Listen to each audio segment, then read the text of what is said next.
જય શ્રી કૃષ્ણ મિત્રો, સ્વાગત છે આપણું ઘરેલું કિચનમાં।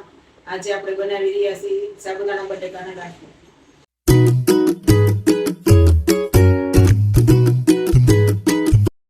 સાબુદાણા ગાંઠિયા બનાવવા માટે આપણે 500 ગ્રામ સાબુદાણા લીધા છે।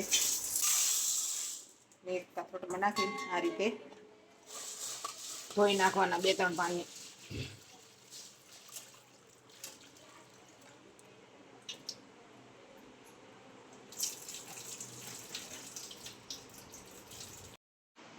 તો આ રીતે આપણે સાબુદાણાને ધોઈ લેવાના છે।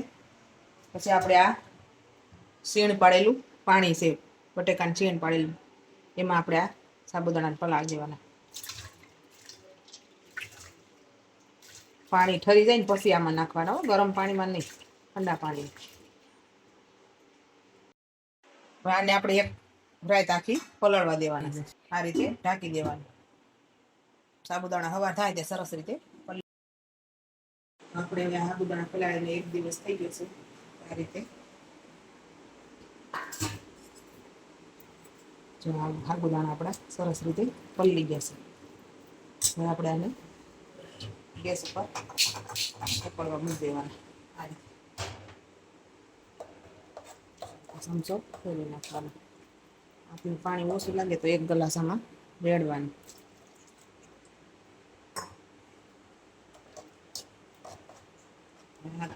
ગરમ થાય ત્યાં આપણે આદુ મરચીને એવું ખાંડી લઈશું। આદુ આપણે થોડુંક નાખવાનું, મરચી આપણે જેટલા તીખા કરવા હોય એ પ્રમાણે નાખવાનું। આપણે 7-8 મરચી લીધી છે ને ખાંડી નાખવાનું। આમાં ફુદીનો નાખવો હોય તો એ નખાય। આપણે આમાં આખું જીરું નાખી દેવાનું છે। જીરું આમાં નાખીએ એટલે ગાંઠિયો સરસ સ્વાદ ગાંઠિયામાં આવે। આ રીતે ઉકળે ત્યાં આપણે બટેકા બાફી નાખ્યા 2 કિલો, અને આપણે ખમણી નાખવાની, ઝીણી ખમણીથી।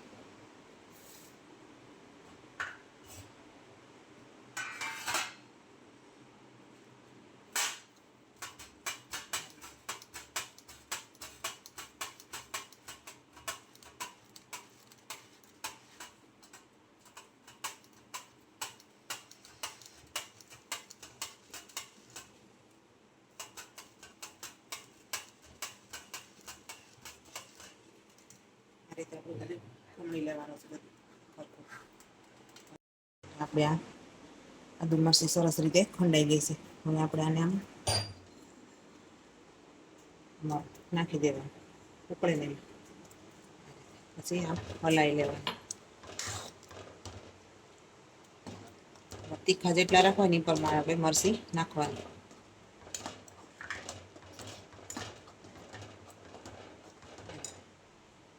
આપણે એમાં નમક નાખી દેવાનું છે।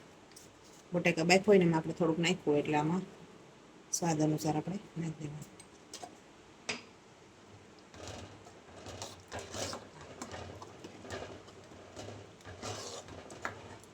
500 ગ્રામ સાબુદાણા હોય એટલે આપણે એમાં 2 કિલો બટેકા નાખવાના।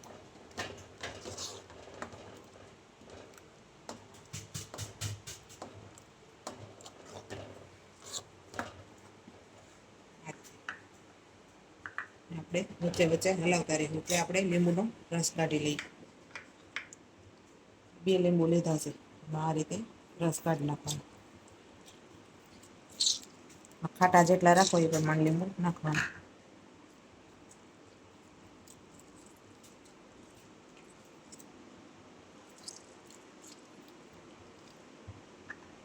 લીંબુના ફૂલ હોતા નખાય, આપણે આમાં લીંબુ નાખીએ છીએ।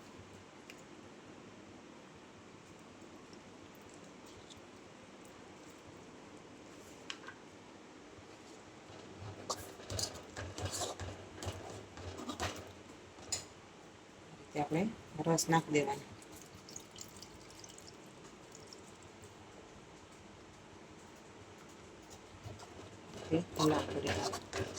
બહુ આસું નથી રાખવાનું, ખીરું મીડિયમ સાઈઝ રાખવાનું છે એટલે ગાંઠિયો સરસ પડે।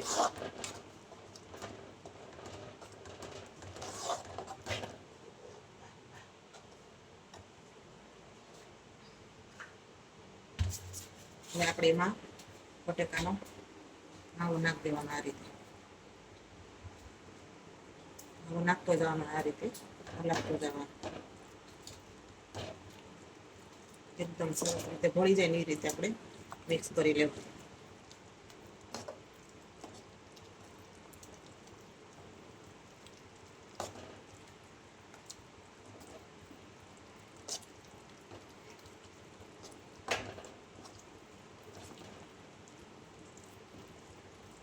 આ રીતે મિક્સ કરી લેવાનું છે. ગેસ બંધ કરી દેવાનો. હવે આપણે આને નીચે કરીને મિક્સ કરી શકાય.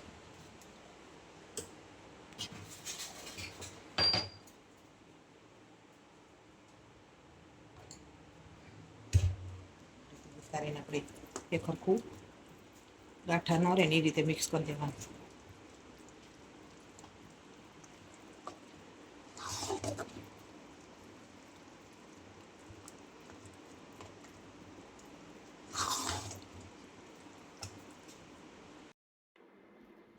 આ રીતે જો આપણે બધું મિક્સ કરી દેવાનું. હવે કઠણ ખીરું રાખવાનું, ગાંઠિયો સરસ પડે.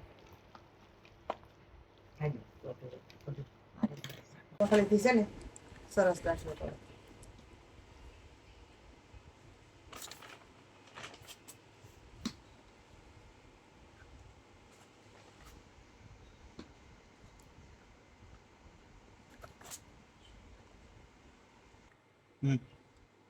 આ રીતે સેજ કાપવાનો ગાંઠિયો. એકદમ સરસ, બહુ મોટો ન પડે, ધ્યાન રાખવાનું.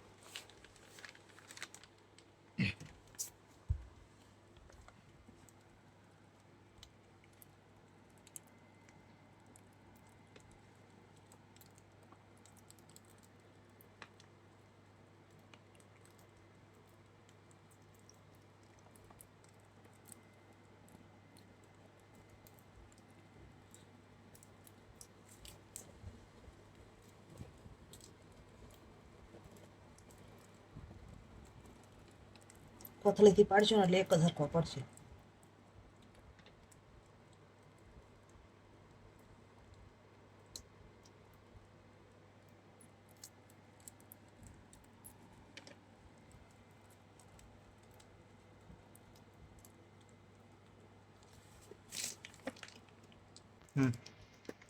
આ રીતે આપણે બધો ગાંઠિયો પાડી લેવાનો છે.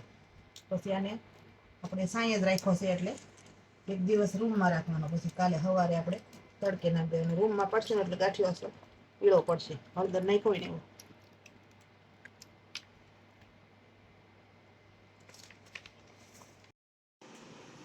તો આપણા ગાંઠિયા સરસ રીતે સુકાઈ ગયા છે. એકદમ આવી રીતના કડકો બોલે એટલા હુકવવાના છે. હવે આપણે એને એક તગારીમાં તળી લઈશું.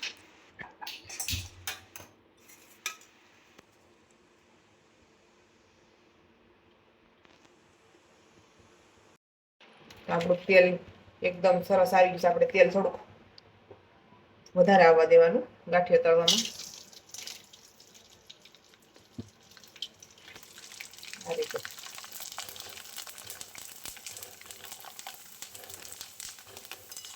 સાઈડ એક દિવસ સુકવી દે એટલે ગાંઠિયા એકદમ પીળા સરસ થાય. બીજે દિવસે તડકે નાખવાનું ગાંઠિયા સારો થાય.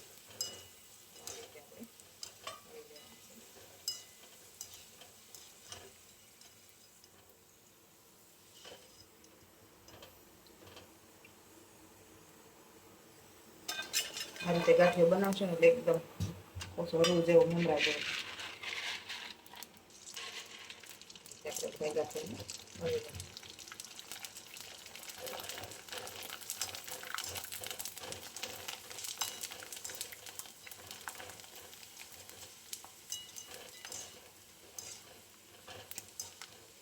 તૈયાર છે આપણા સાબુદાણા બટેકાનો ગાંઠિયો. તો જો આ વિડીયો સારો લાગ્યો હોય તો લાઈક કરજો, શેર કરજો અને સબસ્ક્રાઇબ કરવાનું ભૂલતા નહીં. અને કોમેન્ટમાં જરૂરથી જણાવજો કે તમને આ વિડીયો કેવું લાગ્યું.